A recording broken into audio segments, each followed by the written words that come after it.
टोकी मरा पर्व चली समय देशी मद चढ़ाऊ अबकारी कनेस्टेबल को गोड़ा गोड़ाई पिटिले ग्रामवासी। आदिवासी मानक टोकी मरा पर्व चली समय अबकारी कर्मचारी माने आक्रोशमूलक भाव ग्राम में चढ़ाऊ करने महंगा पड़ी से आक्रोश हो सदर ब्लॉक कर्नला ग्रामवासी गोड़ाई गोड़ाई पिटिले।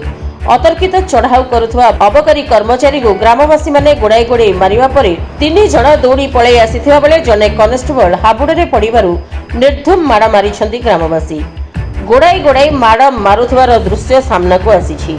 2 कनेस्टेबल आहत होइतिबा बेले भवानीपाटना सदर थाना अधीनस्थ भट्टांगपदर कर्नला गाँव में बेआईन देशी मद चढ़ाऊ पर जाइथिबा समय अबकारी कर्मचारी को आक्रमण करने सह गाड़ी भंगारुजा कनेस्टेबल आहत नहीं अबकारी विभाग पक्षरु भवानीपाटना सदर थाना रे एतला दिया जायछि। पुलिस पक्षरु तदंत जारी रहिछि।